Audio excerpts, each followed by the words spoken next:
Olá a todos, você que é candidato na próxima eleição, outubro de 2020, você que é o operador do direito, que trabalha com o direito eleitoral, você que é um cidadão que se importa com as coisas que giram em torno da nossa política, nós vamos fazer hoje essa pequena aula trazendo alguns assuntos que a gente não sabe como é que funciona. A gente sabe que existe, mas gera muita dúvida assim, como é que funciona? Por que tem isso? Por que não tem aquilo? Que situação, como é que é escolhido mesário? Como é que não é escolhido mesário? Transporte de eleitor no dia da eleição, a data da eleição em si. Então são informações gerais que o TSE expede uma resolução própria para isso, pensando tudo que possa vir a ocorrer e estar ligado a uma eleição. Para isso nós vamos trazer esse tema aqui hoje, falando um pouquinho para vocês sobre os atos gerais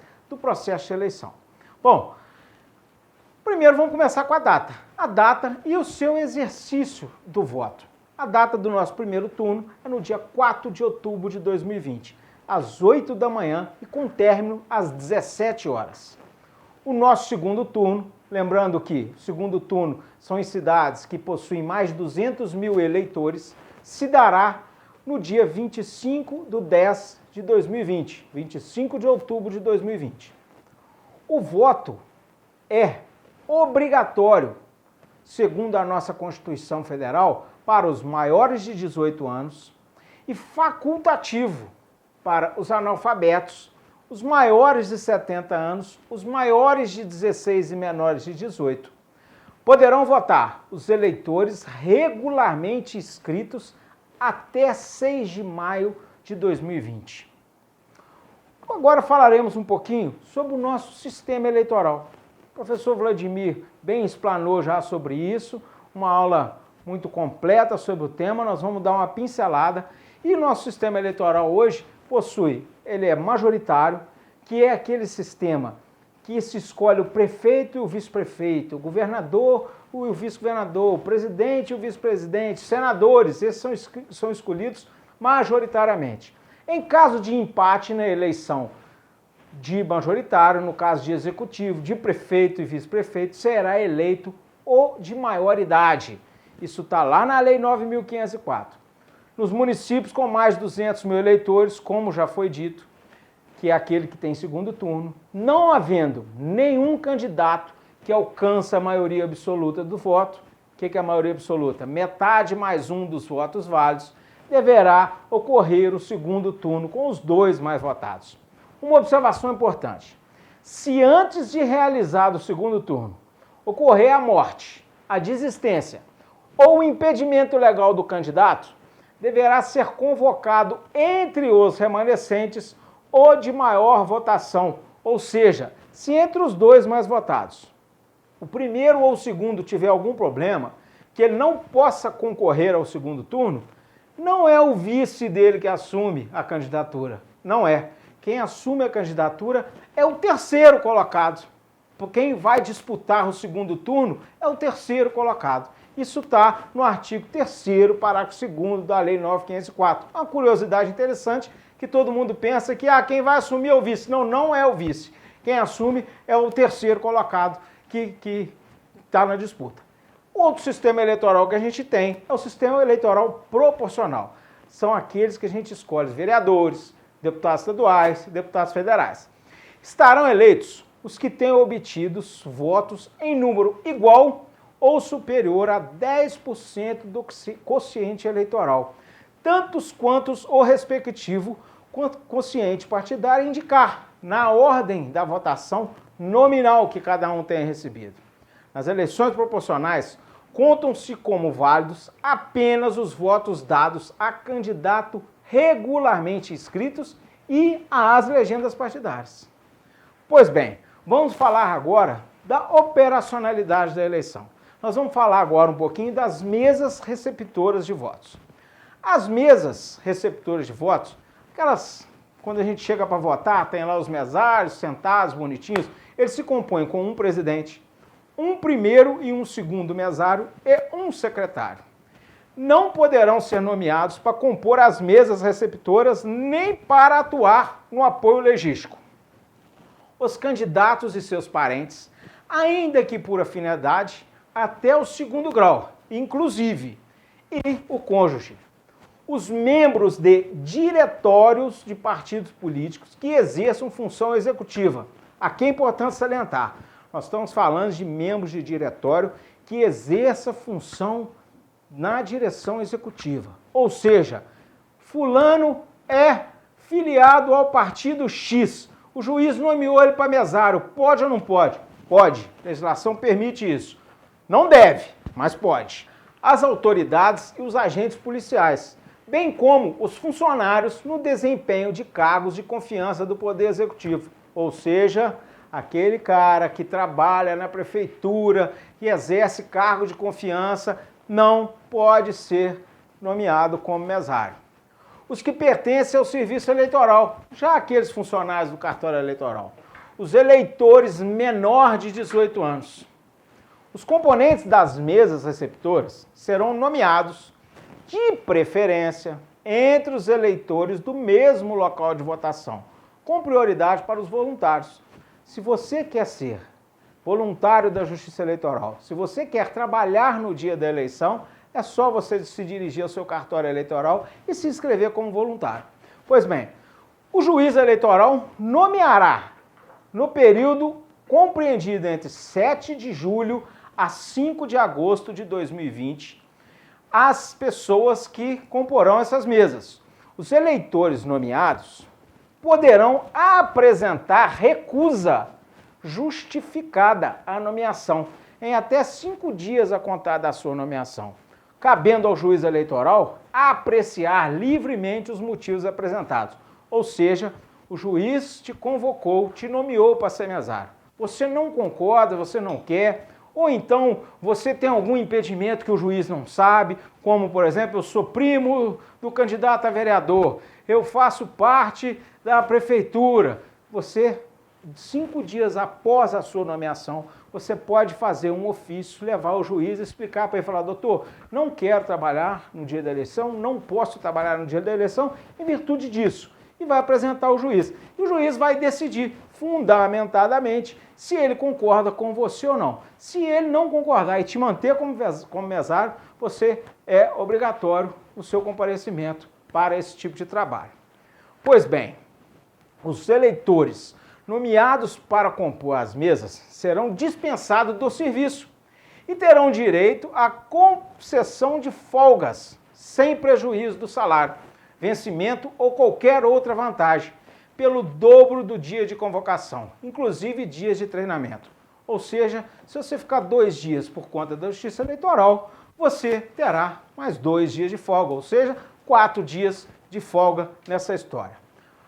Bom, a composição da mesa que recebe os votos ou de justificativa e da nomeação dos eleitores para o apoio legíslativo, qualquer partido pode reclamar ao juiz eleitoral num prazo de 5 dias da publicação, devendo a decisão ser proferida em 2 dias.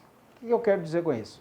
Eu quero dizer que eu pertenço ao partido X, o juiz publica o edital falando as pessoas que são os mesários, as pessoas que vão trabalhar, e eu, como membro do partido, como interessado na eleição, sei que uma daquelas pessoas tem uma ligação de algum modo político, e isso que eu tenho que ser muito bem provado, com outro candidato, com o adversário. Ou ele é filiado ao partido, ou ele é parente dele, ou ele trabalha na prefeitura, aqueles motivos já elencados anteriormente. O partido político tem um prazo de 5 dias para fazer isso. Se não fizer isso, entende-se que ele está concordando com aquela lista. Lembrando que, após o pedido, a exposição disso para o juiz vai apreciar livremente se o partido tem razão ou não. Da decisão do juiz eleitoral, caberá recurso para o Tribunal Regional Eleitoral, interposto dentro de 3 dias, devendo em igual prazo ser resolvido pelo TRE. Ou seja, se o juiz não concordar com você do partido político que fez a reclamação, você pode recorrer ao TRE e esperar uma decisão do TRE se você está com razão ou sem razão. Bom, agora nós vamos falar agora de uma coisa muito interessante que todo mundo não sabe e que existe até N folclores a respeito disso. Vamos falar sobre o transporte dos eleitores no dia da eleição. É proibido aos candidatos, aos órgãos partidários ou a qualquer pessoa o fornecimento de transporte ou refeição aos eleitores. É muito comum a gente ver no interior o candidato buscar eleitor. Deixa que eu vou te buscar no dia da eleição. Aí coloca carro lá para a zona rural para buscar o eleitor que é dele, para votar nele. Isso é proibido. Isso não pode acontecer e pode até mesmo ser considerado boca de urna. Lembrando que a boca de urna também é crime. Ou seja, a Justiça Eleitoral arrumará um jeito para transportar o eleitor que está distante da sua zona. Além disso, como dito, é proibido também o fornecimento de alimentação. Mas essa proibição não atinge a eventual distribuição pelos partidos aos fiscais cadastrados para trabalhar no dia da eleição. É facultado aos partidos exercer a fiscalização nos locais onde houver transporte de eleitor. Nenhum veículo ou embarcação poderá fazer o transporte de eleitor desde o dia anterior, ou seja, do sábado, até o posterior à eleição, salvo a serviço da Justiça Eleitoral, coletivo de linhas regulares e não fretados, ou seja, os ônibus, os trens, os veículos de uso individual do proprietário para o exercício do próprio voto e dos membros da sua família, serviço de transporte público ou privado, como táxi, aplicativo de transporte e assemelhados. Portanto, são essas as pessoas que estão autorizadas a transportar eleitores no dia da eleição. Bom, com relação ainda ao transporte dos eleitores no dia da votação, poderá o juiz criar uma comissão especial de transporte, e ele tem a data até dia 4 de setembro para fazer isso, composta de eleitores indicadas pelos partidos até o dia 25 de agosto. Cada partido poderá indicar três pessoas para compor a comissão. Se os partidos não indicarem essas pessoas ou somente um indicar, a comissão será formada por pessoas de confiança do juiz, que não pertençam a nenhum dos partidos políticos. Lembrando, essa comissão não é obrigatória, é faculdade do juiz fazer isso, e eu aconselho os dirigentes partidários que estão assistindo para que possa provocar o juiz a isso. Doutor, você tem até o dia 4 de setembro para montar a comissão de transporte. E é interesse do nosso partido indicar pessoas. Você pode provocar, fazer uma petição ao juiz fazendo isso. Eu acho importante. Pois bem, passando, nós temos também que entender que as prefeituras e os órgãos públicos que possuírem veículos deverão deixar à disposição da Justiça Eleitoral seus veículos, devidamente abastecidos e tripulados, ou seja, tanque cheio e motorista, para o transporte gratuito de eleitor. Até o dia 15 de agosto de 2020, os responsáveis, os chefes de transporte da prefeitura, ou o próprio prefeito, se quiser fazer o ofício e assinar, oficiarão ao juiz eleitoral informando o número, a espécie e a lotação dos veículos e embarcações disponibilizados.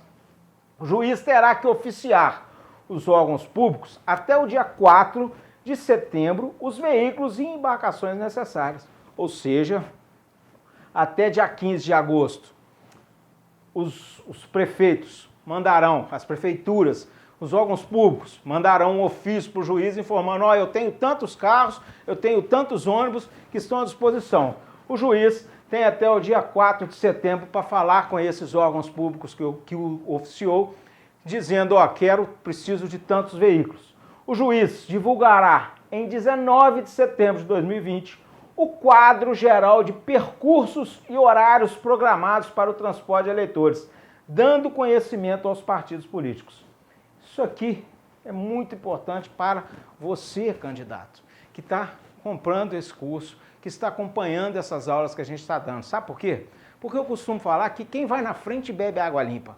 Você tem uma informação que é pública, todo mundo deveria ter, mas muita gente não tem, não sabe. Você vai saber no dia 19 de setembro, ou seja, quase 20 dias antes da eleição, quais são os percursos e horários que aquela senhora que mora lá na zona rural da sua cidade vai ser apanhada pela Justiça Eleitoral para ir votar. Então, repetindo, quem vai na frente bebe água limpa. Vocês poderão e terão acesso a essa informação.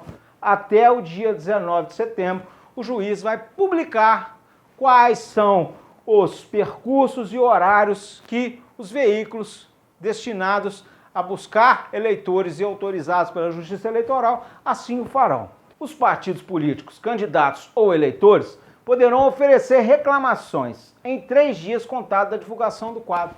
Ou seja, o juiz eleitoral publicou o seu quadro com os trajetos todos que irão fazer e o partido acha que aquele trajeto está beneficiando A, beneficiando B, ele junta o seu material probatório. Por que ele está achando que aquilo beneficia A ou B? Entra com a petição para o juiz, fala assim, doutor, esse trajeto aqui, se o senhor passar nele, se o senhor passar, a Justiça Eleitoral for buscar alguém nele, vai beneficiar candidato X ou Y que mora ali, que tem uma atuação parlamentar ali, que tem uma atuação política ali. O juiz não vai adivinhar isso. É os partidos políticos, são os partidos políticos que precisam mostrar isso ao juiz. E para isso tem um prazo que é 3 dias, ou seja, 19 de setembro, 20, 21, 22. Até o dia 22 de setembro, os partidos podem reclamar ao juiz com relação a esses percursos e esses trajetos. Bom, pois bem, vamos falar agora do voto do eleitor com deficiência ou com mobilidade reduzida. O eleitor com deficiência ou mobilidade reduzida poderá solicitar a transferência para a sessão eleitoral apta ao atendimento das suas necessidades até o dia 6 de maio de 2020. Ou seja, gente, eu, nas eleições passadas, estava completamente perfeito. Por circunstâncias e infelicidades da vida, sofri um acidente e tenho um problema hoje na perna. A escola que eu votava na eleição passada era uma escola que tinha escada. Hoje, se eu tenho dificuldade para subir a escada, para votar na próxima eleição, eu posso ir lá no cartório eleitoral e dizer, doutor, tem um problema de locomoção, tem um problema de mobilidade, eu preciso mudar a minha zona, minha sessão eleitoral por isso. E você tem essa data até 6 de maio para fazer. Pois bem, passando aqui, procedimentos de votação. Isso aqui é os procedimentos básicos que vai ter para se votar, para se exercer o seu direito ao voto. O dia marcado para a votação, às 7 horas da manhã, lembrando que abre-se para você votar a partir das 8, mas às 7 horas, os componentes da mesa verificarão se estão em ordem, no lugar designado, o material entregue e a urna, bem como se estão presentes os fiscais dos partidos e das coligações.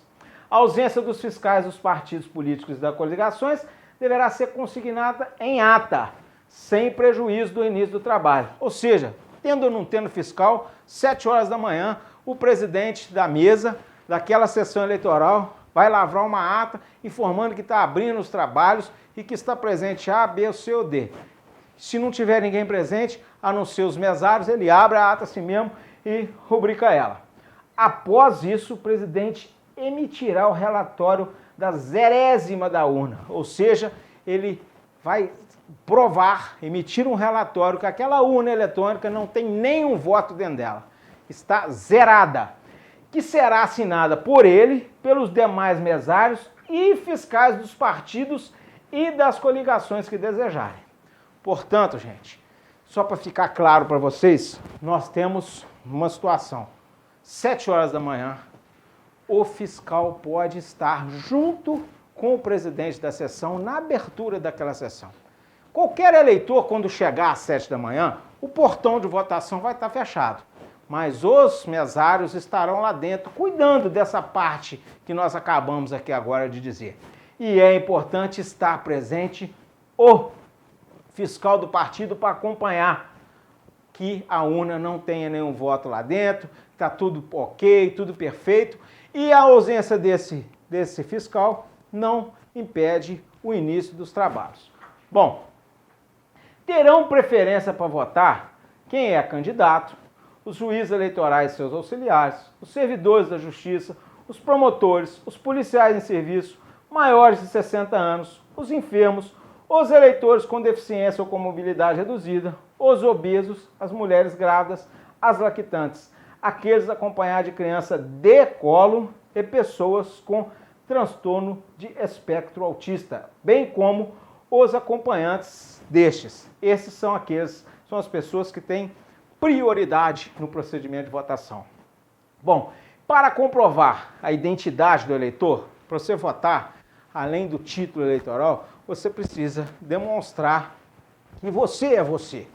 Para provar a sua identidade perante a mesa, serão aceitos os seguintes documentos, inclusive digitais: o e-título, a carteira de identidade, identidade social, passaporte ou outro documento de valor legal equivalente, inclusive carteira da categoria profissional reconhecida por lei, certificado de reservista, carteira de trabalho, carteira de habilitação.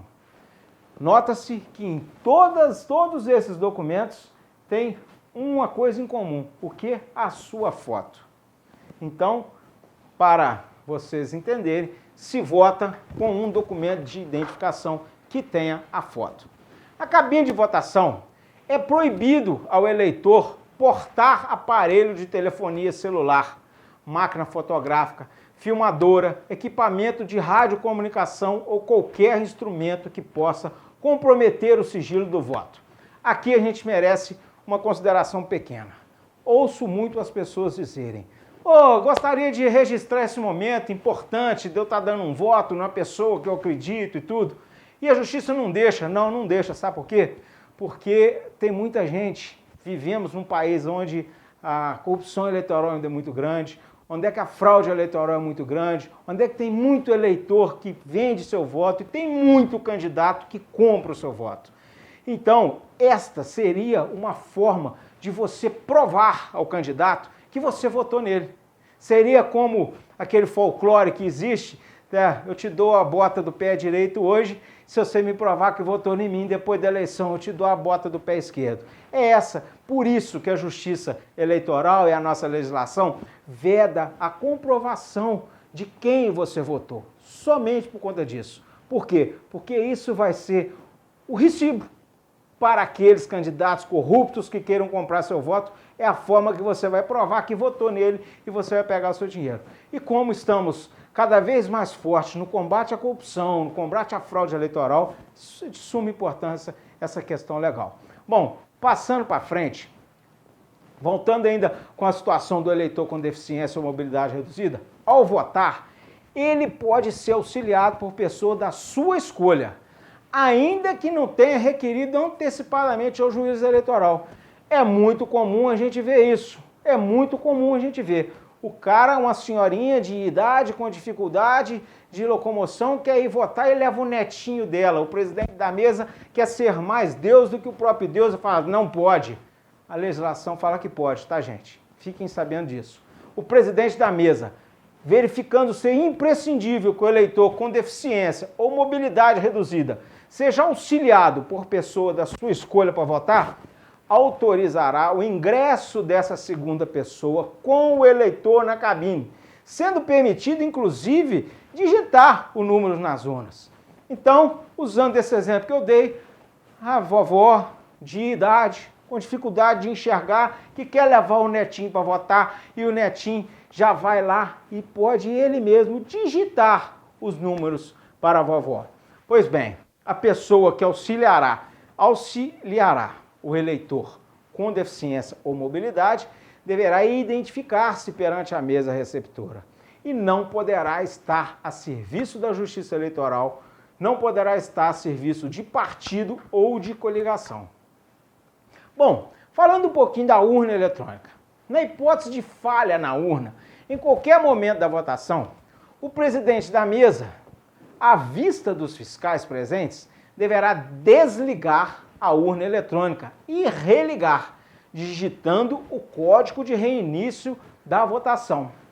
Persistindo a falha, o presidente da mesa solicitará a presença de equipe designada pelo juiz, que deverá reposicionar a mídia de votação, substituir a urna defeituosa por uma de contingência, remetendo a urna com defeito ao local designado pela Justiça Eleitoral, ou então substituir a mídia defeituosa por uma de contingência, acondicionando a mídia de votação danificada num envelope específico, remetendo-a ao local designado pelo juiz eleitoral.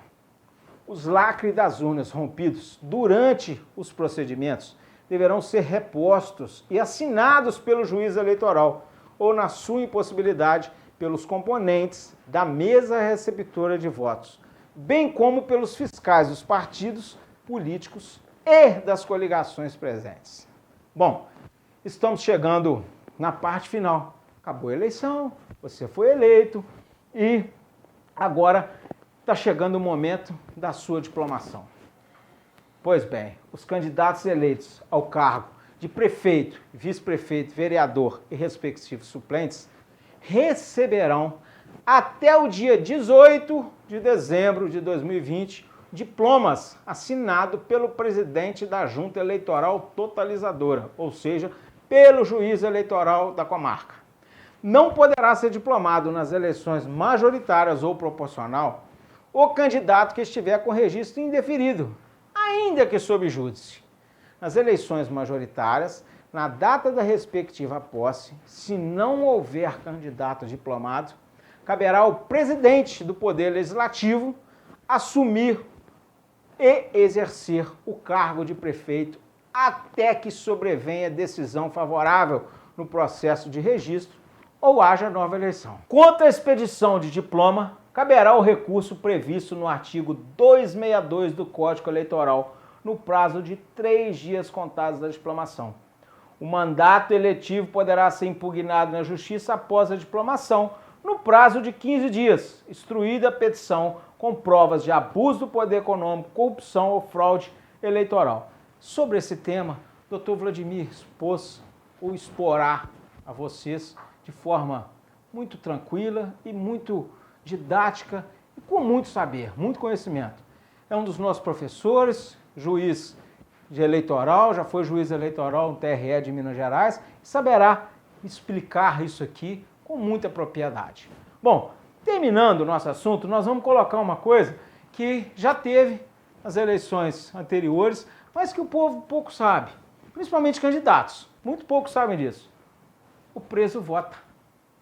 A gente tem um folclore de que preso não vota. O preso vota. O preso provisório vota. E o que é preso provisório? As pessoas recolhidas em estabelecimentos penais sem condenação transitada em julgado. Ou seja, aquele que ainda está em fase de recurso, ele pode ter sido condenado, mas ele é um preso provisório ainda. Ou seja, ao final de uma decisão, ele pode ser absolvido e ir para a rua. Então, assim, este preso tem direito do voto. O juiz eleitoral deverão disponibilizar sessões em estabelecimentos penais a fim de que presos provisórios tenham assegurado o seu direito de voto. Os presos provisórios e os adolescentes internados que não possuírem inscrição eleitoral regular no município onde funcionará a sessão deverão, para votar, alistar-se ou regularizar a situação de sua inscrição mediante revisão ou transferência até 6 de maio de 2020. Você pode falar comigo assim, mas como é que o preso vai fazer isso? O preso vai procurar o diretor da sua unidade prisional, ele vai procurar o seu advogado e vai falar, eu quero votar, eu sei que a lei me interessa, ou o candidato, querendo ter um nicho eleitoral, lugares onde que poucos candidatos irão, ele pode tentar fazer esse trabalho de esclarecimento aos presos que eles têm direito a votar. A sessão eleitoral destinada exclusivamente à recepção do voto nos estabelecimentos penais e nas unidades de internação de adolescentes deverá conter, no mínimo, 20 eleitores aptos a votar.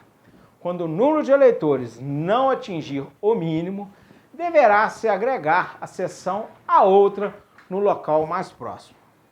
Bom, gente, chegamos ao final dessa aula, onde é que, como eu disse no início, a gente trouxe algumas curiosidades, mas são curiosidades que constam da legislação, que constam da resolução do TSE, constam da nossa Constituição Federal, e mais coisas que a gente não tinha conhecimento como era, como que se dava. Então, está aí apresentado a vocês. Esperamos que vocês realmente tenham um bom proveito desse material, que deverão, com isso, estar aptos a ir na corrida eleitoral e vencer. Boa sorte a todos vocês, um grande abraço.